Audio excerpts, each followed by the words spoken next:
Dur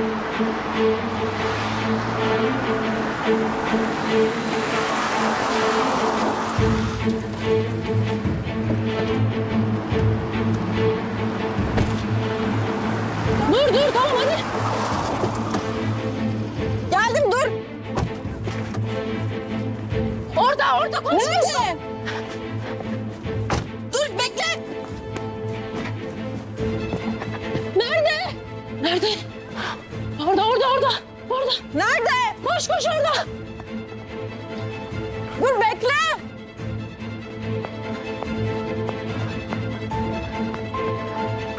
Nereye gitti? Nereye kayboldu ya? Kaçtı. Göz göre göre kaçırdık adamı. Ya bu adam neden Ayla teyzeyi öldürmeye çalışıyor? Ben anlamıyorum hiçbir şey senin dediklerinden. Yasmin, Ayla teyzenin evine giren o adammış. Ayla teyze de uyanıp konuşmaya başlamasın diye işte böyle yapıyor. Resmen öldürmeye çalıştı kadını ya. Ben inanamıyorum. Ne yapacağız şimdi? Polisi arayalım. İşte polis gelene kadar da biz arabada bekleriz. Öyle yapalım, evet öyle yapalım. Ara hadi. Kimseyi aramayacaksın. Ver o telefonu bana. Yasemin sen ara. Tamam. Bir dakika nerede çiftleyeceksin? Bir dakika dur. Tamam. Bırak be. Bırak be. Yeter. Ver o telefonu.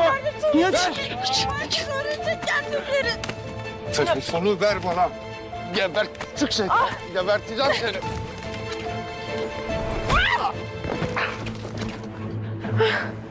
Telefon nerede? Ne yaptın ya sen? Manyak mısın? Yeter be. Geberteceğim. Geber küçük şeytan, geber. Ya bırakma.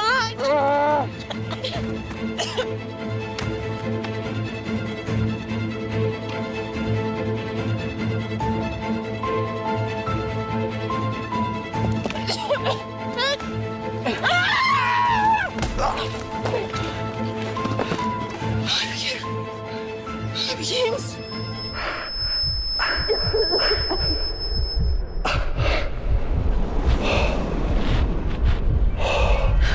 Hadi iyi misin? Öldürüyordu beni manyak, öldürüyordu beni ya. Boğdu beni. Tamam hadi gidelim buradan, hadi gidelim. Hadi gel. Şuna bak.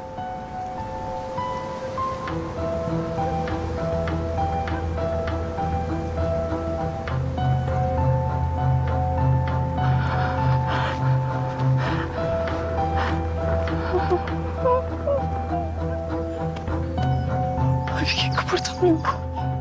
Aybike kıpırdamıyor mu?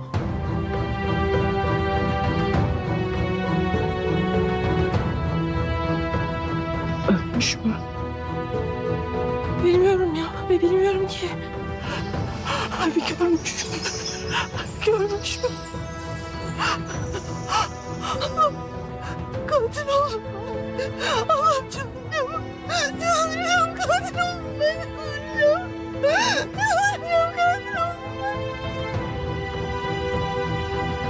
Telefonum nerede? Telefonum nerede benim? Burada.